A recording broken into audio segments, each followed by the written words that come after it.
ಕೈ ಬಿಡೇನು, ಕೈ ಬಿಡೇನು, ಆ ಮಾತು ಹೇಳಿದ ತಾ ಹೇಳಿದ ನಲ್ಲವೇ. ನಾ ಕೈ ಬಿಡೇನು, ನಾ ಕೈ ಬಿಡೇನು, ಆ ಮಾತು ಹೇಳಿದ ತಾ ಹೇಳಿದ ಯೇಸು ಕೈ ಬಿಡನು ದೈನಂದಿನ ಸತ್ಯವೇದ ಅಧ್ಯಯನಕ್ಕೆ ನಿಮ್ಮೆಲ್ಲರನ್ನು ಆಹ್ವಾನಿಸುತ್ತೇನೆ. ಇಂದು ನಾವು ಆದಿಕಾಂಡ 49:5-7 ವಚನ ನಾವು ನೋಡೋಣ. ಸಿಮೆಯೋನನು ಮತ್ತೆ ಲೇವಿಯು. ಈಗ ಈ ಅಧ್ಯಾಯದಲ್ಲಿ ನಾವು ನೋಡ್ತಾ ಇದ್ದೀವಿ, ಯಾಕೋಬ ತನ್ನ 12 ಮಕ್ಕಳಿಗೂ ಒಂದು ಆಶೀರ್ವಾದವನ್ನು ನುಡಿತಾನೆ. ಒಬ್ಬೊಬ್ಬರಿಗೂ ಏನೇನು ನುಡಿತಾನೆ ಮತ್ತೆ ಯಾಕೆ ಅವರಿಗೆ ಆ ವಾಗ್ದಾನ ನುಡಿತಾನೆ ಎಂಬುದಾಗಿ ನಾವು ನೋಡ್ತಾ ಇದ್ದೀವಿ. ಈಗ ಸಿಮೆಯೋನನು ಲೇವಿಯ ಕುರಿತು ನಾವು ನೋಡೋದಕ್ಕೆ ಹೋಗ್ತೀವಿ. 5-7 ವಚನ 49ನೇ ಅಧ್ಯಾಯ ಆದಿಕಾಂಡ. ಸಿಮೆಯೋನನು ಲೇವಿಯು ಅಣ್ಣ ತಮ್ಮಂದಿರೇ ಸರಿ, ಇವರ ಕತ್ತಿಗಳು ಬಲಾತ್ಕಾರದ ಆಯುಧಗಳೇ. ನನ್ನ ಪ್ರಾಣವೇ, ಅವರ ಗುಪ್ತವಾದ ದುರಾಲೋಚನೆಗೆ ನೀನು ಒಳಪಡಬಾರದು. ನನ್ನ ಮನವೇ, ಅವರ ಗುಂಪಿಗೆ ನೀನು ಸೇರಬೇಡ. ಅವರು ಕೋಪೋದ್ರೇಕದಿಂದ ಮನುಷ್ಯರನ್ನ ಸಂಹರಿಸಿದರು, ಮದದಿಂದ ಎತ್ತುಗಳನ್ನ ಊನಪಡಿಸಿದರು. ಅವರ ಕೋಪವು ಭಯಂಕರವಾಗಿಯೂ ಅವರ ರೌದ್ರವು ಕ್ರೂರವಾಗಿಯೂ ಇದೆ. ಅದಕ್ಕೆ ಶಾಪ ಉಂಟಾಗಲಿ. ಯಾಕೋಬನ ಕುಲದವರಲ್ಲಿ ಅವರನ್ನು ವಿಭಾಗಿಸುವೆನು, ಇಸ್ರಾಯೇಲ್ಯರಲ್ಲಿ ಅವರನ್ನು ಹೆದರಿಸುವೆನು. ಈಗ ಇಲ್ಲಿ ಸಿಮಿಯೋನ್ ಮತ್ತು ಲೇವಿ ಇವರು ಅಣ್ಣ ತಮ್ಮಂದಿರು. ಇವರ ಬಗ್ಗೆ ಯಾಕೆ ಅವನು ಈ ತರ ಒಂದು ಪ್ರವಾದನೆಯನ್ನು ನುಡಿತಾ ಇದ್ದಾನೆ ಎಂಬುದಾಗಿ ನಾವು ನೋಡ್ಬೇಕಾದ್ರೆ, ಇವರು ಅಣ್ಣ ತಮ್ಮಂದಿರಾಗಿದ್ರು ಇವರು ಬೇರೆ ಅಲ್ಲ ಎಂಬುದಾಗಿ ನಾವು ನೋಡ್ತೀವಿ. ಎಲ್ಲ ಅಣ್ಣ ತಮ್ಮಂದಿರೋರಿಗಿಂತ ಇವರು ಬಹು ಹತ್ತಿರವಾಗಿದ್ರು. ಅದಕ್ಕೆ ಸಿಮಿಯೋನ್ ಲೇವಿ ಎಂಬುದಾಗಿನೇ ಇವರಿಬ್ಬರನ್ನು ಸೇರಿಸಿ ಇಲ್ಲಿ ವಾಗ್ದಾನ ಮಾಡ್ತಾನೆ. ಆದ್ರೆ ಇವರಿಬ್ಬರು ಜಾರಿ ಹೋದ್ರು. ಯಾಕಂದ್ರೆ ಇವರಲ್ಲಿದ್ದಂತ ಒಂದು ಕೋಪ. ಈ ಸಿಮಿಯೋನನ ಕುಲದವರು ದೇಶದಲ್ಲಿ ಚದರಿ ಹೋದ್ರು. ಆದ್ರೆ ಲೇವಿ ಅವರಿಗೆ ದೇಶದಲ್ಲಿ ಯಾವ ಪಾಲು ಸಿಕ್ಕಲಿಲ್ಲ. ಆದರೆ 48 ಪಟ್ಟಣದಲ್ಲಿ ಅವರು ಕೆಲವು ಪ್ರದೇಶಗಳನ್ನ ವಶ ಮಾಡ್ಕೊಳ್ಬಹುದಾಗಿತ್ತು. ಯಾಕೆ ಅನ್ನೋದನ್ನ ನಾವು ಮುಂದೆ ನೋಡ್ತೀವಿ. ಮುಖ್ಯವಾಗಿ ಈ ಲೇವಿ ಕುಲದವರು ಏನ್ ಮಾಡ್ತಾರೆ, ಇಸ್ರಾಯೇಲ್ ಡೇರೆಗಳಲ್ಲಿ ಯಾವಾಗ ಅಲ್ಲಿ ಪಾಪ ನಡೀತಾ ಇರ್ತದೋ ಅದನ್ನ ಸ್ಟಾಪ್ ಮಾಡ್ಲಿಕ್ಕೆ ಮುಂದೆ ಬರ್ತಾರೆ. ಮತ್ತೆ ಎರಡನೇದಾಗಿ ಮೋಶೆ ಕರ್ತನ ಒಂದು ಪಕ್ಕದಲ್ಲಿ ಯಾರು ಇದ್ದೀರಾ ಎಂಬುದಾಗಿ ಆತನ ಸೀನಾಯಿ ಬೆಟ್ಟದಲ್ಲಿ ಮುಖ್ಯವಾಗಿ ಇಸ್ರಾಯೇಲ್ಯರು ಅಲ್ಲಿ ಬಸವನನ್ನ ಮಾಡಿ ವಿಗ್ರಹಾರಾಧನೆ ಮಾಡಬೇಕಾದ್ರೆ ಯಾರು ಕರ್ತನ ಪಕ್ಷದಲ್ಲಿದ್ದೀರ ಅವರು ನನ್ನ ಬಳಿಗೆ ಬನ್ರಿ ಎಂಬುದಾಗಿ ಮೋಶೆ ಕರೆದಾಗ ಲೇವಿಯರು ಬರ್ತಾರೆ. ಅದಕ್ಕೆ ಲೇವಿಯವರಿಗೆ ಪುನಃ ತಂದೆ ಒಂದು ಶಾಪ ಮಾರ್ಪಟ್ಟು ಅವರಿಗೆ ಆಶೀರ್ವಾದ ಉಂಟಾಗುತ್ತೆ. ಬಟ್ ಬೇರೆ ಸಿಮಿಯೋನ್ ನೀವು ನೋಡ್ರಿ, ಇಲ್ಲಿ ಇವರಿಬ್ಬರ ಕತ್ತಿ ಅನೇಕರನ್ನ ಸಂಹರಿಸ್ತದೆ. ಮುಖ್ಯವಾಗಿ ದೀನಾ ಎಂಬಾಕೆಯ ಒಂದು ಕೃತ್ಯದ ವಿಷಯವಾಗಿ ಇವರು ಏನ್ ಮಾಡ್ತಾರೆ, ಹೋಗಿ ಆ ಶೆಕೆಮ್ ಊರಿನವ್ರನ್ನೆಲ್ಲ ಸಾಯಿಸ್ಬಿಡ್ತಾರೆ. ಹೀಗಾಗಿ ಆ ಒಂದು ಅಪರಾಧ, ಪಾಪಪರಾಧ, ರಕ್ತಪರಾಧ ತಂದೆ ಮೇಲೂ ಮಕ್ಕಳ ಮೇಲೂ ಬರಂಗೆ ಇವರು ಮಾಡ್ತಾರೆ.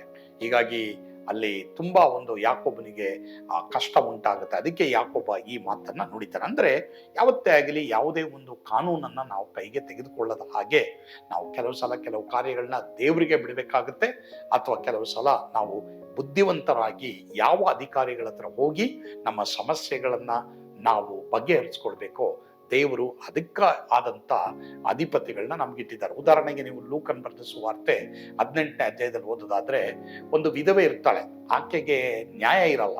ಆಕೆ ಏನ್ ಮಾಡ್ತಾಳೆ, ನ್ಯಾಯಾಧೀಶರ ಹತ್ರ ಹೋಗಿ ತನ್ನ ನ್ಯಾಯವನ್ನ ಹೇಳ್ಕೊಳ್ತಾರೆ. ಅದೇ ತರ ದೇವರು ಕಾನೂನನ್ನ ಈ ಲೋಕದಲ್ಲಿ ಇಟ್ಟಿದ್ದಾರೆ.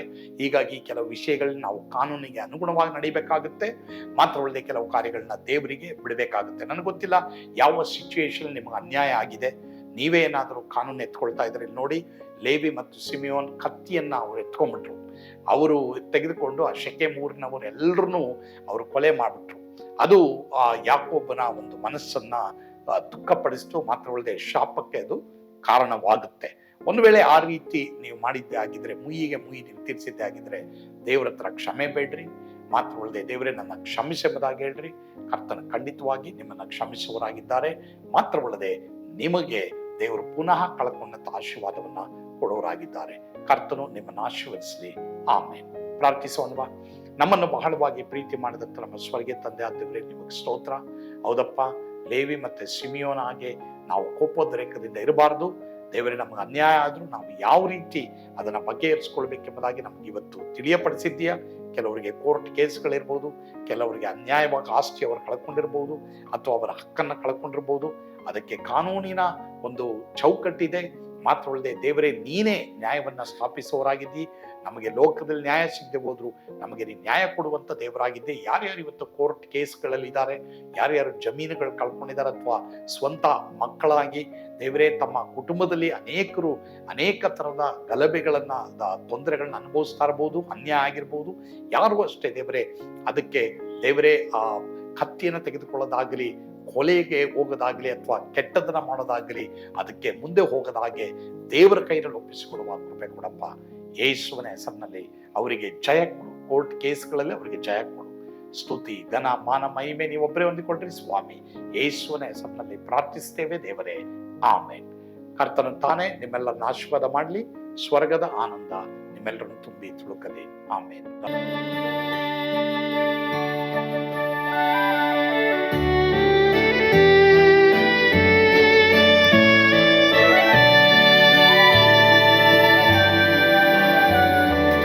ಓ ಎಂಥ ಅದ್ಭುತವಾದ ದಿನ, ನಾನೆಂದಿಗೂ ಮರೆಯೇನು.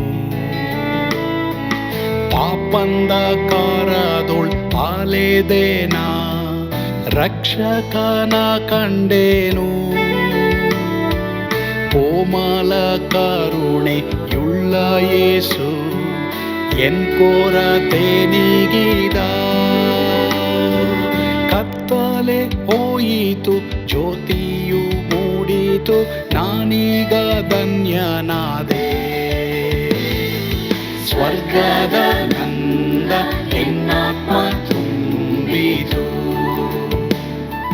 ಶಿಲುಬೆನಾಗ ಎನ್ ಸ್ವಸ್ಥ ಕೈದನು.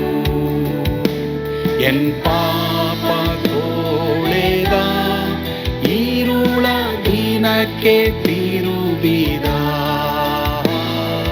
ಸ್ವರ್ಗದ ನಂದ ಎನ್ನಾತ್ಮ ತುಂಬಿತು.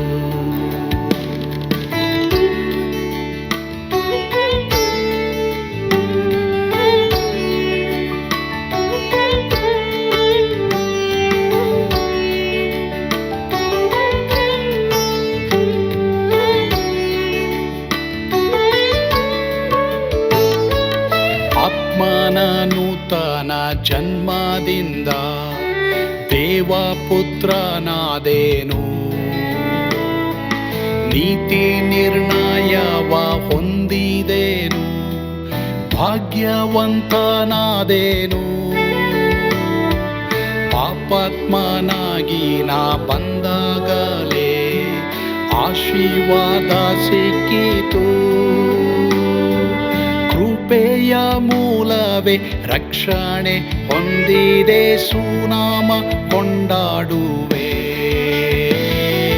ಸ್ವರ್ಗದ ನಂದ ಎನ್ನಾತ್ಮ ತುಂಬಿತು, ಶಿಲುಬೆನಾಗ ಎನ್ ಸ್ವಸ್ಥ ಕೈದನು. ಎನ್ ಪಾಪ ತೋಳೆದ, ಈರುಳ ದಿನಕ್ಕೆ ತಿರುಗಿದ. ಸ್ವರ್ಗದ ನಂದ ಎನ್ನಾತ್ಮ ತುಂಬಿತು.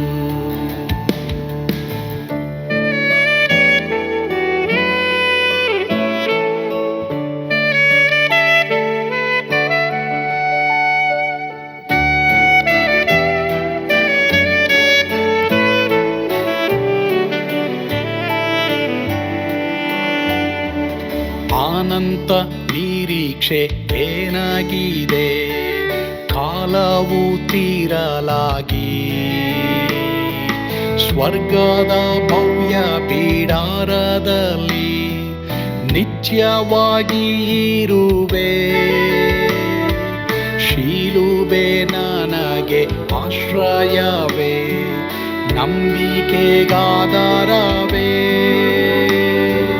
ನಿತ್ಯ ಐಶ್ವರ್ಯವ ದಿವ್ಯಾಶೀರ್ವಾದವ ಕರ್ತ ಇವನೇ ನಗೆ. ಸ್ವರ್ಗದ ನಂದ ಎನ್ನಾತ್ಮ ತುಂಬಿತು, ಶಿಲುಬೆ ನಾಗ ಎನ್ ಸ್ವಸ್ಥಗೈದನು. ಎನ್ ಪಾಪ ತೋಳೆದ ಈರುಳ ದಿನಕ್ಕೆ